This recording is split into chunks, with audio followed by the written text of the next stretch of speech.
안녕하세요. 어머님의 말도 안 되는 합가욕으로 인해 진절머리가 나서 이혼을 결심하게 된 30대 여성입니다.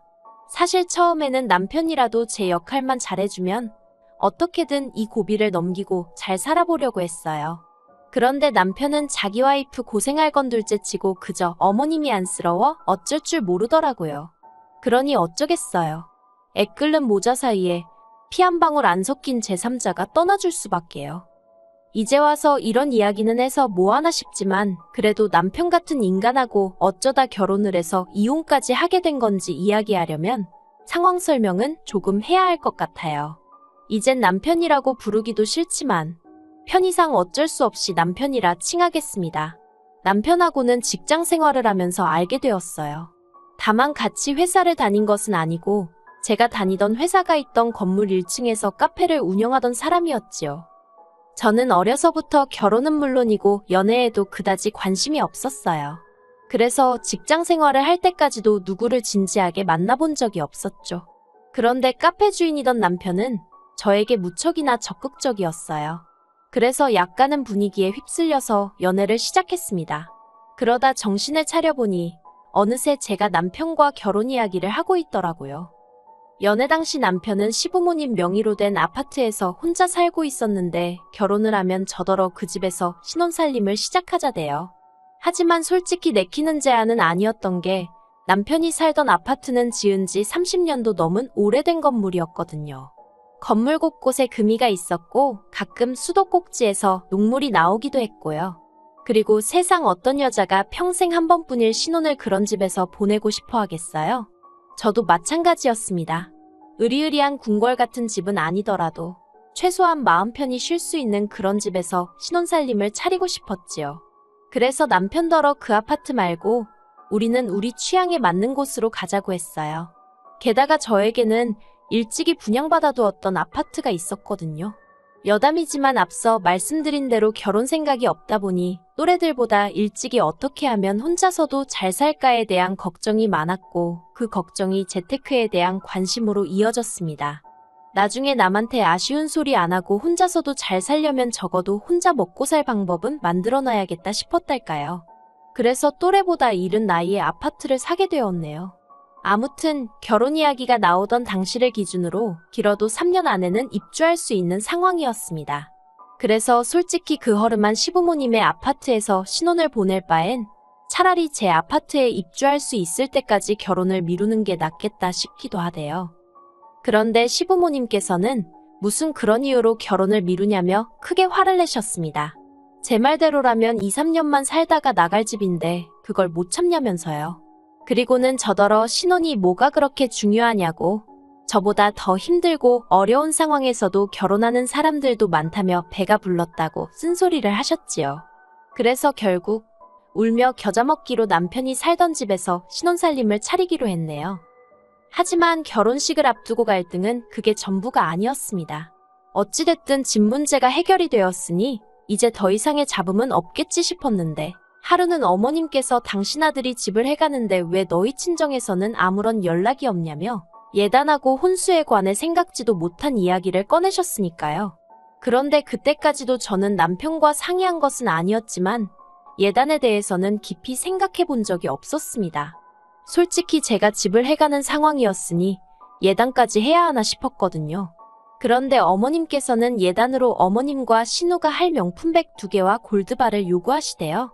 뿐만 아니라 낡았으면 어떠냐고 2, 3년만 살고 나갈 건데 하시던 분이 리모델링 얘기를 꺼내셨지요.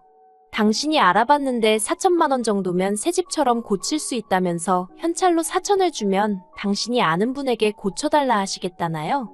게다가 저더러 어쨌든 신혼집이니 가전도 새로 좀 바꿔오라며. 정말이지 이 모든 이야기를 듣는데 어찌나 황당하고 어이가 없었는지 몰라요.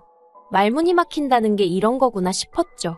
그래서 제가 어머님께 따지고 보면 저희가 들어갈 신혼집은 어머님 아버님 명의로 된 집이지 남편 집은 아니지 않냐고. 그런데 저는 제 명의로 된 말 그대로 제 집을 들고 간다고. 그런데 왜 제가 예단의 혼수에 리모델링까지 해야 하냐고. 이건 말이 안 되는 것 같다고 했어요. 그리고 이런 식이면 결혼은 못한다고도 말씀드렸고요. 그리고 지금도 그때를 생각하면 사람이 어떻게 결혼 전으로 이렇게 달라질 수가 있을까 싶은데 결혼은 못한다는 제 말에 남편이 보인 반응은 뜻밖이었습니다. 사람이 순해서 어디 가서 도통 싫은 소리를 하는 걸 본 적이 없었거든요.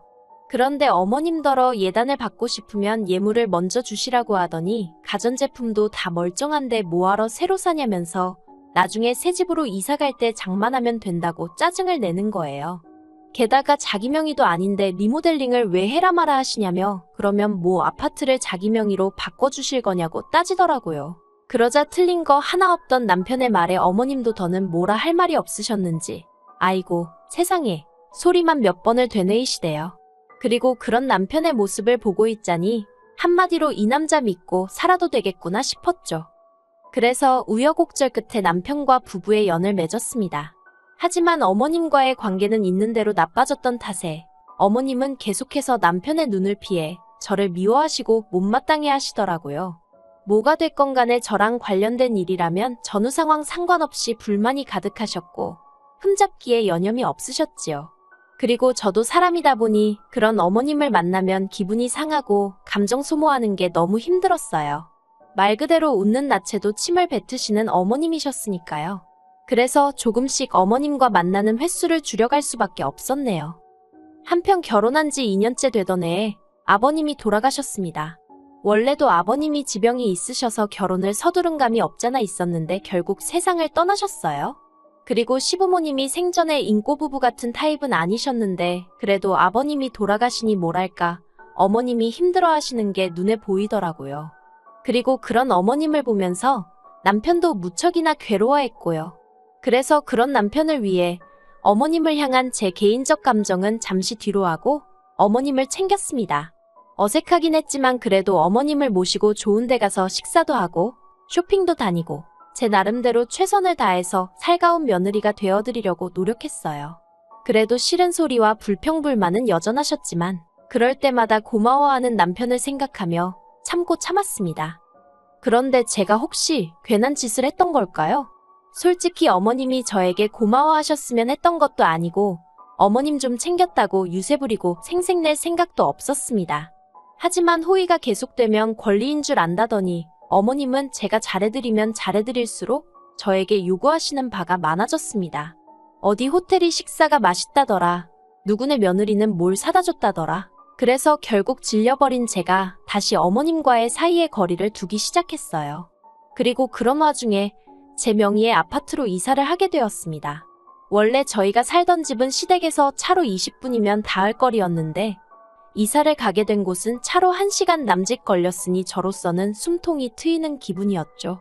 하지만 어머님께서는 왜 그런 동네에 분양을 받았냐, 꼭 이사를 가야 하냐 하며 온갖 잔소리를 하시더니 결국엔 당신도 같이 이사를 가면 안 되겠냐 하시더라고요. 아버님 돌아가신 이후로 혼자 지내려니 적적하고 외로우시다면서요. 하지만 저는 그런 어머님의 앓는 소리에도 불구하고 그 자리에서 합가는 어렵다고 딱 잘라 말씀드렸습니다.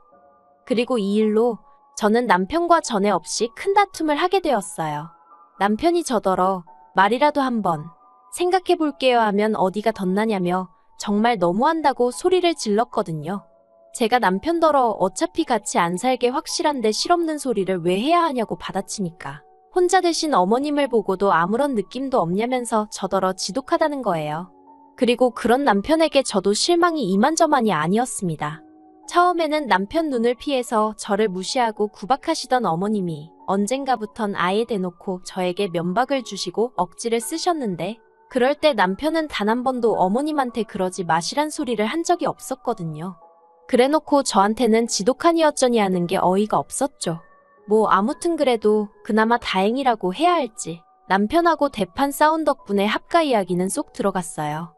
그리고 이후로 평소와 다름없는 일상을 보내고 있던 어느 날이었습니다. 어머님이 목욕탕에서 넘어지셨다고 연락이 왔어요.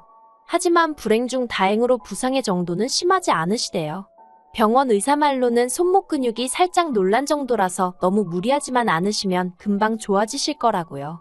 그런데 어머님은 그때부터 별것도 아닌 일로 집에 좀 와보라며 그렇게 저를 호출하셨습니다. 심지어 한 번은 주말 아침이었는데 당신이 약속이 있는데 머리를 감으려니 손목이 시큰거려 죽겠다며 저더러 머리 좀 감겨달라고 부르신 적도 있었다니까요. 그리고 그땐 정말 아무리 상대가 어머님이라고 해도 속에서 열불이 올라오는 걸 참을 수가 없대요. 솔직히 그동안에도 정말 우라가 치미는 걸 참으며 어머님이 부르실 때마다 갔는데 그 이유는 딱 하나였어요. 사람이 왜 아플 때는 별것도 아닌 일로 더 서럽고 서운하고 그렇잖아요. 그래서 그냥 한 달이면 낫는다니까 한 달만 참아보자 생각한 거죠. 그런데 정말 그날만큼은 도대체 며느리가 시녀도 아니고 이게 무슨 경우인가 싶은 거예요.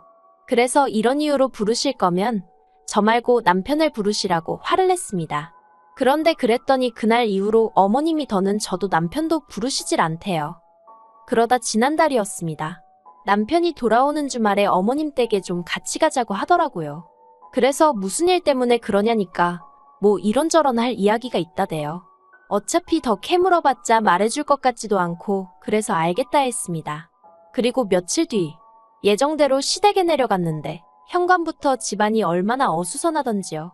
거실이며 안방이며 곧 이사라도 갈 것 마냥 곳곳에 상자들이 쌓여 있었거든요. 그리고는 곧이어 어머님이 당신이 할 이야기가 있다며 저더러 이리 와서 앉아라 하시는데 왠지 불길한 기분에 남편을 쳐다봤습니다. 그랬더니 남편이 제 눈을 피하대요. 지금도 남편이랑 어머님이 정확히 어떤 대화를 주고 받았던 건지는 모르겠습니다. 하지만 확실한 건 남편과 제가 올해 들어 돈 문제로 다툼이 좀 있기는 했었어요. 회사 근처에 카페들이 우후죽순 생겨나면서 남편 카페 매상이 많이 떨어졌는데 남편이 천하태평이었거든요. 그래서 보다 못한 제가 어쩌려고 그러냐고 한마디 했더니 자기가 알아서 할 건데 왜 잔소리를 하냐면서 목소리를 높이는데 얼마나 어이가 없던지 결국 몇 번이나 큰 소리가 나고 말았습니다. 하지만 부부지간의 일이니 어머님께 이야기를 했을 거라곤 상상도 못했어요. 그런데 어머님이 이 이야기를 하시면서 앞으로 당신이 월세로 50을 낼 테니 같이 사는 게 어떻겠냐 하시대요. 그러면 저희는 여윳돈 50이 생기는 거니 얼마나 좋으냐면서요. 그래서 제가 월세로 50이 아니라 500을 내셔도 같이는 못 산다고 했습니다. 저도 퇴근하면 편하게 쉬고 싶은데 어머님이 계시면 어떻게 편하게 있겠냐고요. 저녁 식사도 그냥 대충 시켜 먹고 그래도 되는데 어머님이 계시면 그렇게 못하고 아무튼 여러모로 제약이 너무 많아서 싫다고 같이는 못 산다고 말씀드렸습니다. 그랬더니 어머님이 누가 저더러 저녁 차리라고 했냐면서 그런 거 안 해도 된답니다. 제가 주말에 늦잠을 자든 말든 뭐라고 안 하실 거라면서 저는 저대로 당신은 당신대로 편하게 살자는 거예요. 하지만 아무리 어머님이 무슨 말씀을 하셔도 아니 애시당초 제 집에서 왜 제가 그런 눈치를 봐야 하는 거며 허락을 받아야 하는 건지 도저히 납득할 수가 없었죠. 그래서 어머님께 왜 매번 이렇게 마음대로 생각하고 말씀하시냐고 어머님 이러시는 거 저 정말 힘들다고 했어요. 그랬더니 이제 어머님이 저더러 당신이 뭘 어쨌냐면서 화를 내시더니 괘씸해서 안 되겠다며 저더러 당신 집에서 살던 방세를 내놓으랍니다. 3천만 원을 당신 계좌로 지금 당장 보내라나요. 그리고는 하시는 말씀이 처음부터 제가 마음에 안 들었지만 아들이 좋아하는 여자라고 해서 꼭 참고 집도 내준 건데 저 하는 꼴이 아주 싸가지가 없다는 거예요. 그리고 그때부턴 저도 정말 할 말은 해야겠다 싶더군요. 그래서 그 거지 같은 집을 도대체 언제까지 우려먹으실 심산이시냐고 따졌습니다. 막말로 제 명의로 주신 것도 아니면서 뭘 그러시냐고요. 그러자 어머님은 이도저도 안 먹힌다 싶으셨는지 아이고 하는 곡소리와 함께 나오지도 않는 눈물을 쥐어짜내기 시작하셨습니다. 그리고도 부족하다 싶으셨는지 저를 보고는 너 잘났다 하며 삿대질을 하시는데 도저히 몰아드릴 말씀이 없더라고요. 그래서 그냥 가만히 서 있었어요. 그런데 남편이 그런 저를 보더니 정말 너무한다면서 어머님을 어르고 달래는 거예요. 엄마 울지 마. 우리 집 가자 하면서요. 어처구니가 없는 광경에 잠시 말을 잃었지만 저는 최대한 감정을 조절하며 남편더러 그럴 게 아니라 당신이 여기 어머님과 같이 남으라 했습니다. 어머님이 적적해서 같이 살고 싶다 하시는 거니 당신이 남는 게 모두에게 좋겠다고요. 그리고는 짐도 내가 챙겨서 여기로 보내줄 테니까 그런 줄 알라 했죠. 그렇게 당황한 남편이 어정쩡하게 행동하는 사이에 저는 제 차 끌고 집으로 와버렸습니다. 그리고는 여행용 가방에 미친 듯이 남편 짐을 때려넣기 시작했어요. 생각할수록 어이없고 괘씸해서 엄마 울지 말고 우리 집 가자? 짜고 치는 고스톱이 따로 없다 싶더라니까요. 그리고 이튿날 날이 밝기가 무섭게 용달차 불러서 남편 짐이란 짐은 숟가락젓가락까지 실어서 시댁으로 보내버렸습니다. 그리고는 남편에게 이참에 어머님 옆에서 오래오래 붙어있으면서 효도하고 지내라고 했어요. 당신 말대로 불쌍하신 어머님, 언제까지 혼자 계시게 할 수는 없지 않냐고요. 그랬더니 남편이 저더러 전화에다 대고 미친 엑스냐며 어떻게 이따위로 나오냐고 생난리를 치대요. 그래서 제가 당신이 어제 어머님 챙기는 거 보니까 알겠더라고. 당신한테 필요한 사람이 내가 아니라 어머님인걸. 그러니 내가 알아서 빠져준다는데 왜 난리냐고. 저도 지지 않고 응수했지요. 그랬더니 남편이 어이가 없다면서 후회하지 말라고 알겠답니다. 저더러 혼자 잘 먹고 잘 살라면서 못돼 처먹었네 그러는데 순간 이상한 감정이었어요. 솔직히 남편이 잘못했다고 싹싹 빌면 어쩌지 싶었거든요. 그러면 봐줘야 하나? 봐주면 또 이런 일이 생길 텐데 하고 걱정스럽기도 했고요. 그런데 오히려 지가 더 큰 소리를 내면서 알겠다고 하니까 어이가 없었다고 해야 할지 아쉬운 건 아닌데 허탈하고 황당했달까요. 그런데 더 황당했던 건 그날 오후 어머님한테 온 연락이었습니다. 어머님이 남편에게 들었다며 이게 다 무슨 얘기냐며 안 된답니다. 이혼은 안 된대요. 그리고는 당신은 아들하고 살고 싶었던 게 아니고 저랑 살고 싶었던 거라는 말도 안 되는 소리를 하시는 거예요. 아버님 돌아가시고 제가 너무 잘해드려서 좋았었다나 그래서 그런 거라면서 이혼은 하지 말래요. 합가 이야기도 이제 안 할 테니까 당신 아들하고 알콩달콩 살라나요? 그래서 제가 됐다고 했습니다. 어머님 아들하고 알콩달콩 살기도 글렀고 이제 트럭으로 준다 해도 싫다고요. 그리고는 어머님더러 효자 아들 두셔서 참으로 좋으시겠다고 아들한테 효도 많이 받으시고 오래오래 사시라 했지요. 그랬더니 어머님 하시는 말씀이 그 자식이 뭘 할 줄 안다고 효도를 받겠냐고 정말 이럴 거냐면서 저더러 안 된다고. 안 되긴 뭐가 안 된다는 건지 말이에요.